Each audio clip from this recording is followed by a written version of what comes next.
അല്ല, അതിൻ്റെ ഒരു തുടക്കമാണ് നമ്മൾ പറഞ്ഞത്. ഞങ്ങൾ എല്ലാ തരത്തിലുമുള്ള ഒരു പ്രക്ഷോഭം, ഞാൻ നേരത്തെ സൂചിപ്പിച്ചതാണ്, ഒരു ടെക്നിക്കൽ ഒരു നോഹൗ നമുക്ക് ഇതിനകത്തുണ്ടെങ്കിൽ മാത്രമേ നമുക്കിത് മുന്നോട്ട് കൊണ്ടുപോകാൻ സാധിക്കുള്ളൂ. ഇപ്പോൾ സുപ്രീം കോടതിയുടെ മുമ്പിലേക്ക് വരുമ്പോൾ, സുപ്രീം കോടതിയിൽ അജിംസിന് അറിയാത്ത കാര്യമല്ല, നമുക്ക് തെളിവുകളാണ് ആവശ്യം.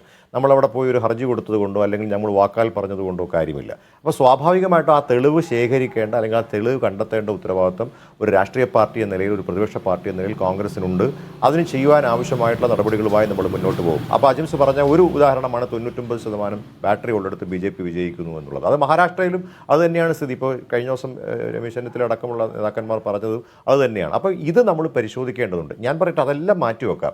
ഞാൻ പറയുന്ന ആ കാര്യങ്ങളൊക്കെ മാറ്റിവെച്ചാൽ, ടെക്നിക്കലായിട്ടുള്ള കാര്യങ്ങളൊക്കെ മാറ്റിവെക്കാം. രാജ്യത്ത് ഒരു പ്രമുഖമായിട്ടുള്ള രാഷ്ട്രീയ പാർട്ടി, രാജ്യം ഭരിച്ചിരുന്ന രാഷ്ട്രീയ പാർട്ടി, രാജ്യത്തെ മാധ്യമങ്ങൾ, രാജ്യത്തെ ആക്ടിവിസ്റ്റുകൾ, രാജ്യത്തെ സാധാരണക്കാരായിട്ടുള്ള ആളുകൾ ഒരു സംശയം പ്രകടിപ്പിച്ചാൽ ആ സംശയം ദൂരീകരിക്കാൻ ഈ രാജ്യത്തെ ജനാധിപത്യ വ്യവസ്ഥയിൽ എന്തെങ്കിലും സംവിധാനം ഉണ്ടാവേണ്ടേ?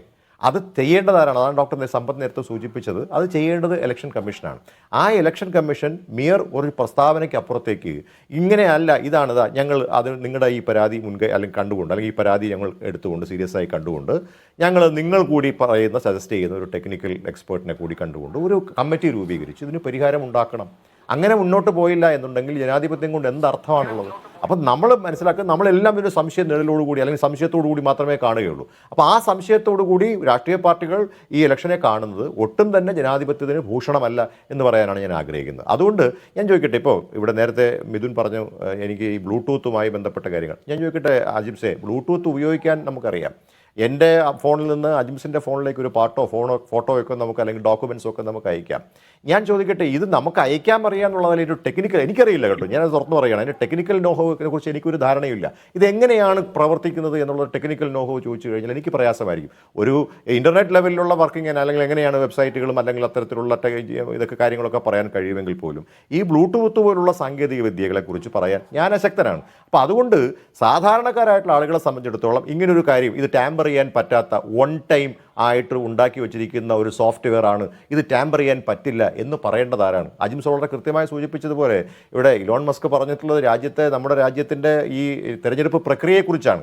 അതേ രാജ്യത്തെ തെരഞ്ഞെടുപ്പ് പ്രക്രിയയിൽ ഉപയോഗിക്കുന്ന EVM ഞാൻ ഹാക്ക് ചെയ്യാമെന്ന് പറഞ്ഞതും ഇലോൺ മസ്ക് ആണ്. കറക്റ്റായിട്ട് താങ്കൾ സൂചിപ്പിച്ചു. അപ്പം നോക്കൂ, ഈ സംവിധാനങ്ങൾ ഇലക്ട്രോണിക് മാധ്യമമാണ്. അതാണ് ഞാൻ നേരത്തെയും പറഞ്ഞത്, കേരളത്തിലിരിക്കുന്ന ഒരാളുടെ ബാങ്ക് അക്കൗണ്ടിൽ കിടക്കുന്ന പണം ആഫ്രിക്കയിൽ ഇരിക്കുന്ന ഒരുത്തൻ്റെ വീട്ടിലെ അക്കൗണ്ടിലേക്ക് പോകുന്നത് എങ്ങനെയെന്നത് നമുക്ക് അറിയാമല്ലോ. ഇത് സാധിക്കുമെങ്കിൽ ഒരു വോട്ട് മറിക്കാനാണോ അല്ലെങ്കിൽ ഒരു വോട്ട് മാറ്റിയെടുക്കാനാണോ എന്ന സംശയം ജനങ്ങളും രാഷ്ട്രീയ പാർട്ടികളും മാധ്യമങ്ങളും മുന്നോട്ട് വെക്കുമ്പോൾ അത് തീർച്ചയായിട്ടും അഡ്രസ്സ് ചെയ്യാൻ ഈ രാജ്യത്തെ ഇലക്ഷൻ കമ്മീഷൻ മുന്നോട്ട് വരേണ്ടതുണ്ട് എന്നാണ് ഞാൻ പറയുന്നത്. അത് വന്നില്ല എങ്കിൽ ഇതുമായി ബന്ധപ്പെട്ടിട്ടുള്ള വലിയ പ്രക്ഷോഭങ്ങളുമായി മുന്നോട്ട് പോകാൻ കോൺഗ്രസ് പാർട്ടി തയ്യാറാണ്.